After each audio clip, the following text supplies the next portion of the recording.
Tammy Gooding at breakfast. BBC. Hereford and Worcester. Now, this is incredible. It seems an incredible thing to say, but until just over 20 years ago, LGBT people were barred from serving in the armed forces. The ban on gay people in the military was only lifted in 2000, despite homosexuality being decriminalised in the UK in 1967. Now, many veterans who were sacked or forced out of the military have said that their lives had been taken from them and that they felt that their own country didn't want them because of their sexuality. In July last year, Rishi Sunak formally apologised to LGBT veterans for their treatment. The ban on LGBT people serving in our military until the year 2000 was an appalling failure of the British state, decades behind the law of this land. As today's report makes clear, in that period many endured the most horrific sexual abuse and violence, homophobic bullying and harassment, all while bravely serving this country. Today, on behalf of the British state, I apologise. And I hope all those affected will be able to feel proud parts of the veteran community that has done so much to keep our country safe. But despite promises that those affected would get some kind of recompense, nothing has happened. Today, former veterans who were thrown out of the military for being gay or bisexual have told the BBC that they fear they won't live to see their compensation that the government has promised. An independent review published last year suggested 49 ways the government could make reparations, but campaigners say those affected have not yet received any money. Now, someone who understands their story very well is Kevin Baisley from Worcester, who was forced to leave the RAF because he was gay. And I'm delighted to say that Kevin joins me in the studio this morning. Thank you for coming in. Good morning. Good morning. Thank you for having me. It's a pleasure. Want to go back kind of to the beginning, really, when you first joined up. Tell us your story. I'd always wanted to be in the RAF. It was the only career I had ever wanted. I was going to fly. That was my goal. I joined the RAF straight from school. Didn't even go to university. And, perhaps I was a little naive. I certainly wasn't aware of my sexuality at the time. It just wasn't a focus. I had to concentrate so hard on becoming an officer, becoming aircrew. And so sexuality just wasn't a question. So, it didn't appear on my radar. I served for 9 or 10 years or so. And it was only in the last couple of years of that I actually came out to myself. And then there was those last couple of years of realizing I was wanted. I was hunted within the Air Force. You would hear and see stories regularly of someone has been caught at this base, someone has been caught at that base. And so there was always that realization that any moment everything could come crashing down. And then I stupidly lost a wallet and everything came crashing down. I can't imagine. Well, I can actually. I was going to say I can't imagine living under that kind of fear. I can certainly appreciate being gay back then, because I am. And I remember they came to do a careers talk at our school and I thought, well, that looks exciting. The RAF or the Navy, that looks really good.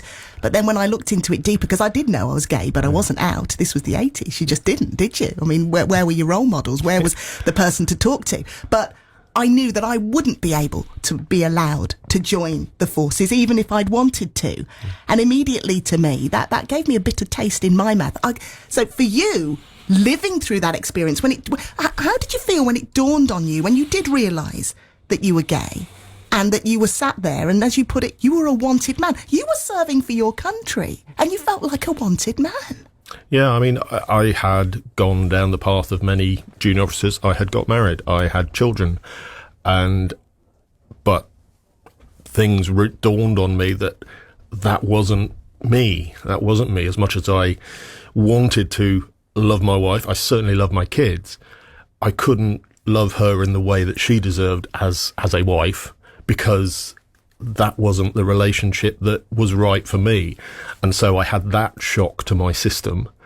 But then there was that whole realising that if I made a slip when I came back from a weekend away, where if I'd said where I'd been, or perhaps I'd even been seen going into a pub during these days, they would set up stings. The military Really? police would park outside of known gay establishments, watching who went into them.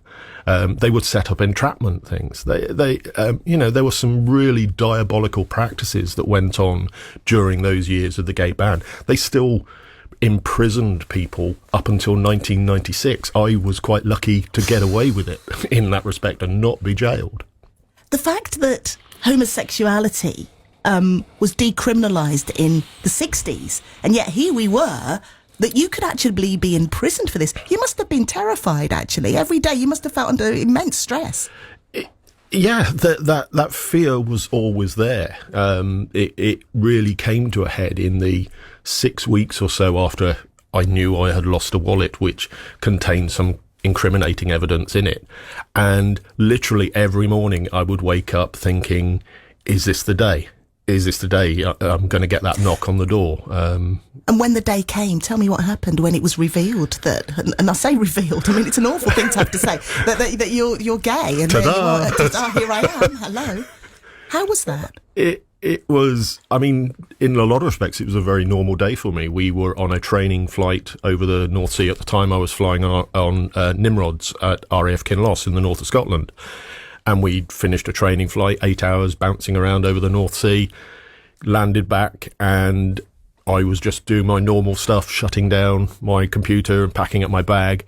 And the squadron wing commander was there to meet the aircraft, which if anybody who's in the armed forces would know, that's a really regular occurrence that the squadron wing commander, no, he doesn't normally do that at all. And the engines shut down, the steps go up against the door.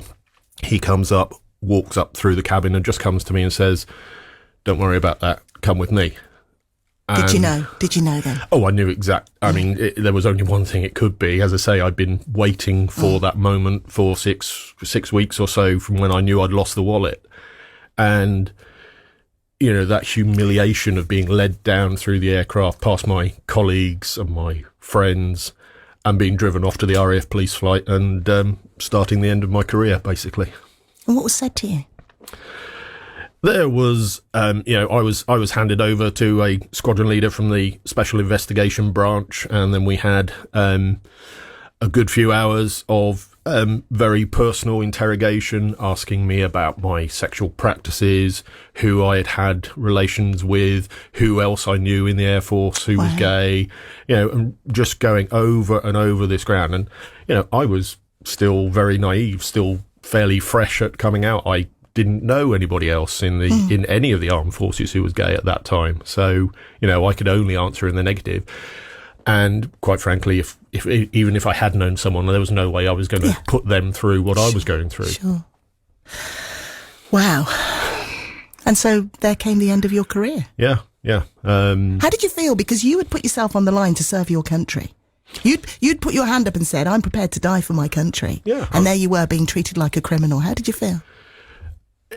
It was utter humiliation. I'd been rejected. There was, as many of the veterans, there was that immediate isolation. You were cut off from all of the support networks you would normally expect to have. I didn't get any of the resettlement activities that anybody leaving the armed forces would normally get. I mean, they spend the last 2 years of their careers normally having training courses and preparing them to be back in the civilian world.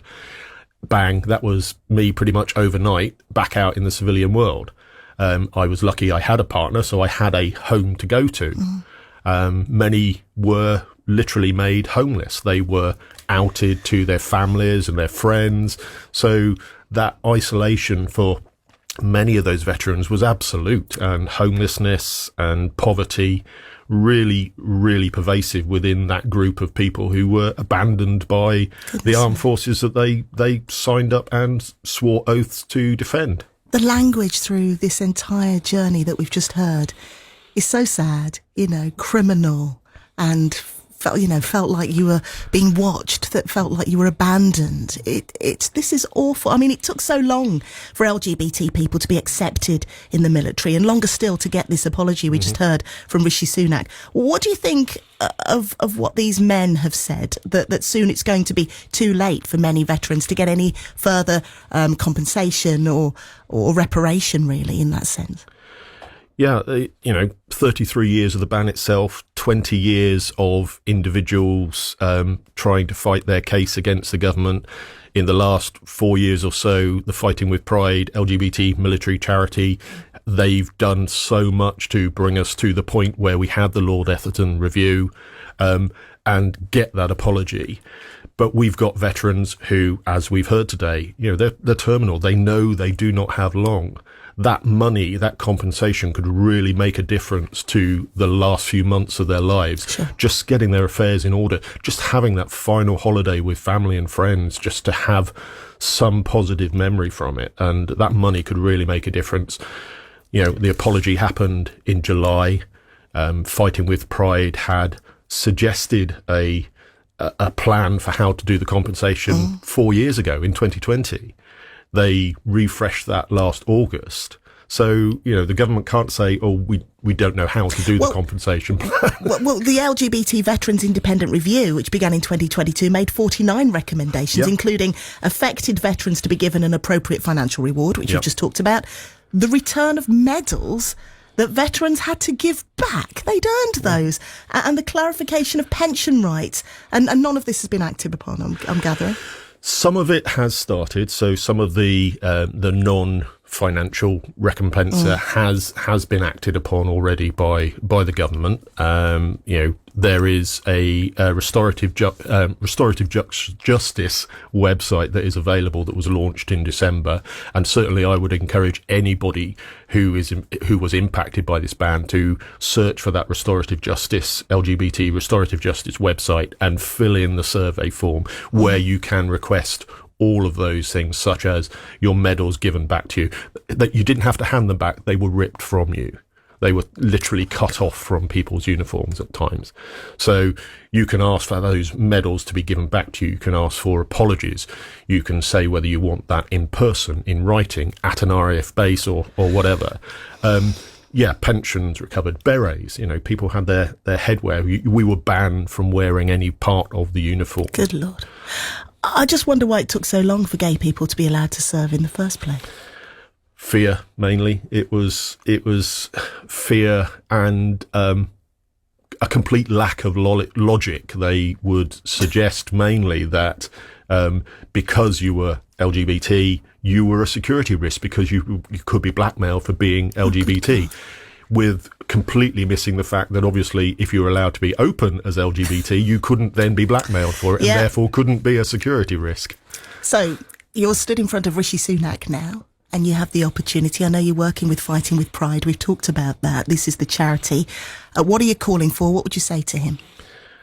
As the Armed Forces Covenant that was set up promised that our veterans and those still serving would be respected. Rishi Sunak said it was a stain on British politics, on British democracy. I would say to him, there are people who cannot wait any longer. Your government are the people in power who can make this decision. You need to act soon. You don't have to have the full package in place immediately, but there are some who need that support now, and you can do it. It's only your unwillingness to perhaps sign off on a large financial bill that is putting you off. Kevin, thank you so much for coming in. Well, it's been a pleasure. Thank you. Real pleasure to meet you as well. Thank you so much. It's Kevin Baisley from Worcester. What do you think about what you've heard? It's incredible, isn't it? The government says that it's already implemented over half of the recommendations made by the LGBT Veterans Independent Review and is encouraging LGBT veterans to apply for restorative measures through a website that has been set up. We'll continue to follow this story right here at BBC Hereford and Worcester. If it's something that chimes or resonates with you or has impacted you personally, then do get in touch. You don't have to put your name on if you don't want to. We're on WhatsApp 08000 321 333.